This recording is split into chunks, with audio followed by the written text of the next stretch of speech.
제 15조 보실게요. 이 15조가 나온 이유는 뭐냐면 이것 때문이에요. 왜냐하면 당시 승강기 사용을 제한하는 것, 이 제한하는 것을 변경으로 봤습니다. 사용 제한으로 변경했기 때문에 이게 고용부분 관리냐, 고용부분 변경이냐, 이게 문제가 됐던 사안이에요.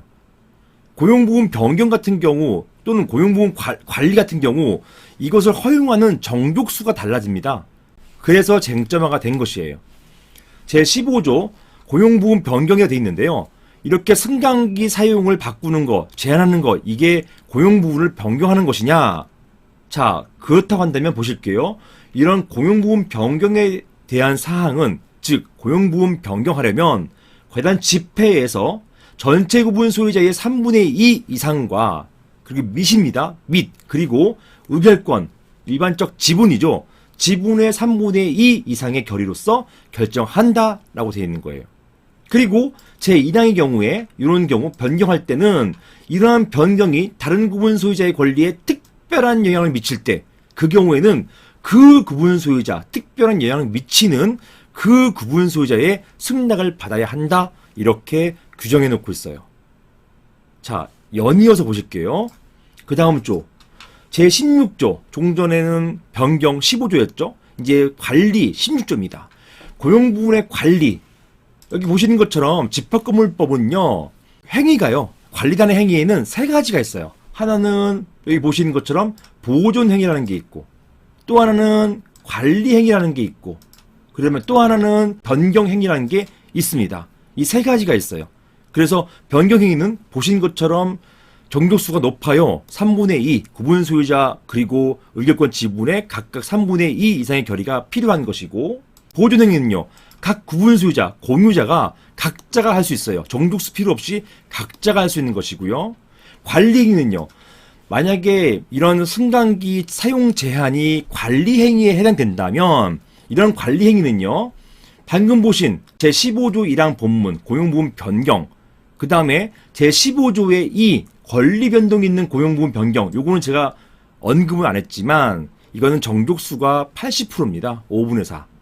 자, 이런 경우 고용부분 변경이나 권리 변동 있는 고용부분 변경의 경우를 제외하고는 38조 1항, 38조 1항은 밑에 보시는 것처럼 나와 있어요. 38조 1항. 관련 집회 의사는 특별한 규정이 없으면 구분 소유자의 과반수, 전체 구분 소유자의 과반수와 및입니다. 전체 의결권, 지분의 과반수로서 결정한다, 의결한다라는 것입니다. 이 규정을 적용해서 여기 바로 요 방금 보여드린 이 조항이잖아요. 여기에 따라서 통상의 집회 결의, 구분 소유자 과반수와 지분 과반수로 결정하는 그러한 통상의 집회 결의로서 결정하면 된다라는 것이에요. 그래서 지금처럼 승강기 사용을 제한하는 게 만약에 보존행위라면 이거는 각자 그냥 막 할 수 있는 거죠. 누구나 할 수 있는 것인데, 만약에 이게 관리행위나 변경행위라면 기본적으로 집회 결의가 있어야 돼요.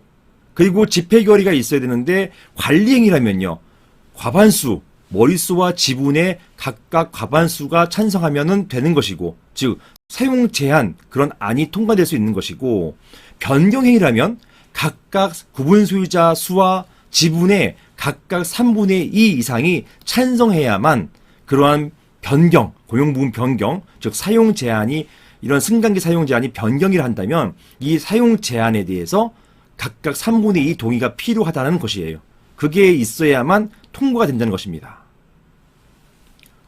자, 이런 승강기 사용 제한이 고용부분 보존행위인지 관리행위인지 변경행위인지 어떻게 알아요?